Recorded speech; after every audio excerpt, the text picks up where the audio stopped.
Welcome to our channel. Today we how to restore Google Analytics access and properties with admin settings, beginner guide step by step clearly. To restore access and properties in Google Analytics, begin by navigating to the Google Analytics sign-in page. Enter your Google account credentials associated with the Analytics account. Once logged in, locate the admin gear icon in the lower left corner of the dashboard. Click on the admin icon to access the administration settings.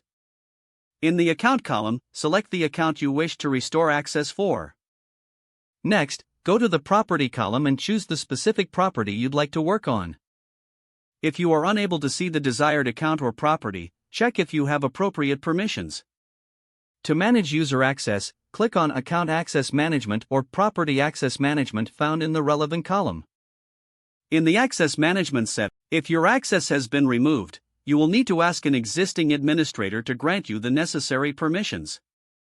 You can also check for any invitations that may be pending in your email. If you find an invitation, accept it to gain access to the property.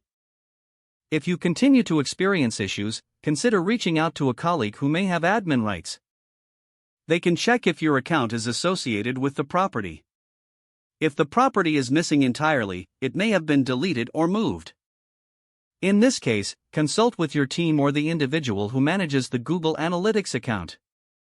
You may have to restore a deleted property via the admin interface if it's still within the 35-day recovery period. To do this, go to the Property column, click on Trash Can, and see if the property is available for restoration. Select the property, then click on Restore to recover access.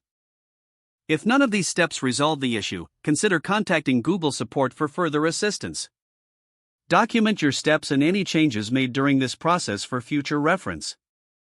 Make sure to regularly check your access in Google Analytics to prevent issues down the line. Understanding the various user roles can also help in managing access efficiently. By following these steps, you can successfully restore access to Google Analytics properties and manage your settings as needed. If the page does not load, refresh the browser or try again in a private or incognito window. Make sure you are using the correct email address, then retype it carefully to avoid small typos. If your password is not accepted, use the reset option and create a new strong password you can remember. Check your spam folder for verification or security emails, then complete any requested confirmation steps. Don't forget to like this video and subscribe to our channel for more step-by-step tech guides.